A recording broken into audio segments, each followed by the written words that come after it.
Hi everyone, कैसे हैं आप सब? ठीक ठाक हैं? It's me Hamzain, you are watching HTX। Welcome back to the channel. तो हम बात करने वाले हैं एक वंदे भारत के इंजीनियर हैं जी, सुधांशु मानी।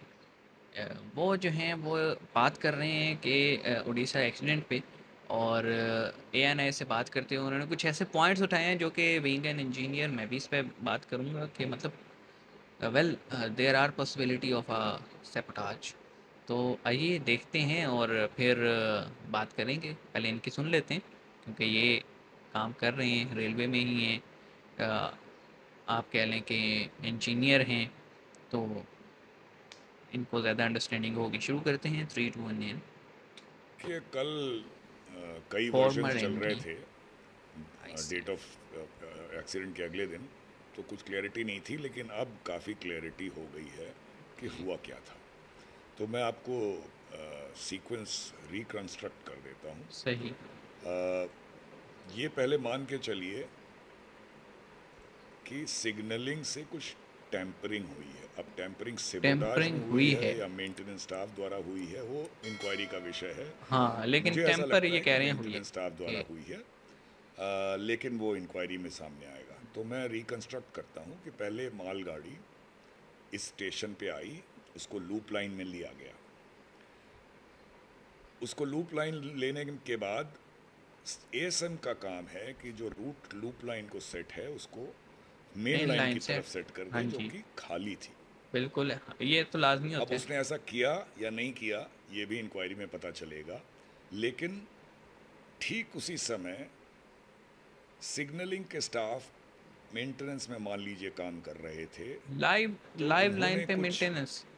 टैंपरिंग नहीं कहें, उन्होंने अपना शॉर्टकट मेथड लगाया मेंटेनेंस को जल्दी करने के लिए। ऐसा होता है कभी कभी, और उसकी वजह से इंडिकेशन स्टेशन मास्टर को ये मिला कि जो अब रूट है वो मेन लाइन को सेट हो गया है। अब अगर उसने सेट किया और बिना सेट हुए उसे इंडिकेशन मिला तो उसकी गलती नहीं कही जाएगी। अगर उसने सेट नहीं किया और उसके बिना कुछ किए ही ये इंडिकेशन आ इंडिकेशन गया कि गया। मेन लाइन को रूट सेट हो गया है, तो उसकी कल्पेबिलिटी है। बहरहाल हुआ ये कि रूट जो है लूप लाइन को सेट था, और सिग्नलिंग लूप लाइन से मेन पे दिखा नहीं रही आया। थी कि ट्रेन को मेन लाइन पे जाना है। तो ड्राइवर की कोई गलती नहीं है। ड्राइवर ड्राइवर की ने तो स्पीड जाहिर सी 130 बात है, वो किलोमीटर पर सिग्नल में आ समय रहा है सुना कि है, मेन लाइन उस पर एक्टिव है, आया चलो। और बजाय मेन लाइन पे जाने के लूप लाइन में चला गया। और उसके बाद या तो वहीं डिरेल हुआ या आगे जाके टक्कर मार के डिरेल हुआ, वो इम्पोर्टेंट नहीं है। मेरे उसके ख्याल बाद में इतना पहले बड़ा डीरेल हुआ हादसा, होगा, उसने ब्रेकिंग की यशवंतपुर कोशिश ट्रेन की भी होगी। दूसरी मेन लाइन पे जा रही थी, उसके ज़्यादा कोच निकल गए थे, पर 2-3 कोच उसके भी अफेक्टेड हुए जब ये ट्रेन चारों ओर छितरा गई। तो ये इसमें हुआ है। अब इन इंक्वायरी में ये रिवील होगा कि ये टैंपरिंग या ये जो शॉर्टकट मेथड ऑफ मेंटेनेंस जो भी कहिए, ये कैसे हुआ, क्यों हुआ।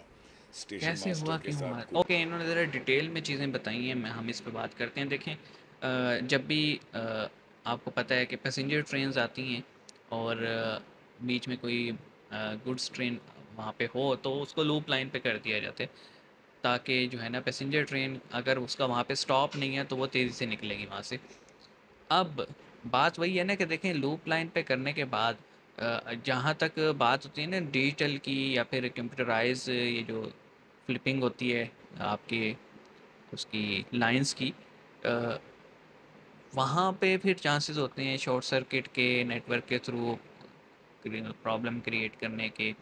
अब आप देखें कि जो स्टेशन मास्टर है उसकी स्क्रीन पे आ रहा है कि मेन लाइन एक्टिव है, जो ट्रेन वाले भाई साहब हैं उनके भी डैशबोर्ड पे आ रहा है कि मेन लाइन एक्टिव है। तो उन दोनों को कैसे पता लगेगा? क्योंकि देखें, स्टेशन मास्टर खुद जाके लाइन तो नहीं देखता ना, वो तो अपने डैशबोर्ड के थ्रू, अपने पैनल के थ्रू ही डिसीजंस ले रहा होता है।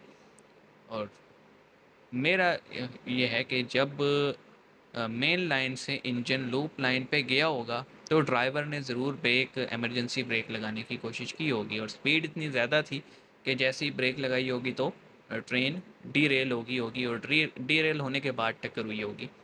एक पॉसिबिलिटी है ये।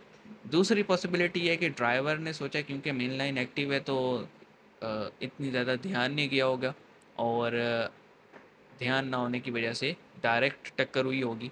ये भी एक पॉसिबिलिटी है। लेकिन मेरा एक पर्सनल है कि इंस्टिंक्ट होता है ना कि यार बंदा ब्रेक की कोशिश ज़रूर की होगी उसने। और डेफिनेटली जब इसकी टक्कर हुई तो बोगियाँ क्योंकि ट्रेन पे मेन लाइन पे पड़ी हुई थी, तो ये सब होने के बावजूद भी जो पीछे से ट्रेन आ रही थी उसको भी, अभी देखें इसमें भी सिग्नलिंग का ही इशू है कि एक ट्रेन की कोलिजन हो चुका है मेन लाइन पे, जाहिर सी बात है बोगियाँ होंगी, तो उसके बावजूद सिग्नल का इंडिकेशन ना देना आने वाली ट्रेन को, इट मीन के there was some compromise in the signalling system. तो ये तो अब इंक्वायरी में ही क्लियर होगा, लेकिन इन्होंने काफ़ी बातें क्लियर कर दी कि आइदर देयर वाज टेम्परिंग और there was some maintenance issue. दोनों ये ही दो पॉसिबिलिटीज़ हो सकती हैं इसमें, ना ड्राइवर का कोई इशू है, ना आप कह लें कि स्टेशन मास्टर का कोई इशू है, जो इनकी बातों से हम अंडरस्टैंड कर पाए हैं। आप इस पे क्या कहेंगे? आपके पास कोई इन्फो हो तो कमेंट सेक्शन में शेयर कीजिएगा। मिलेंगे नेक्स्ट वीडियो में, अपना ख्याल रखिएगा। सी यू गाइस।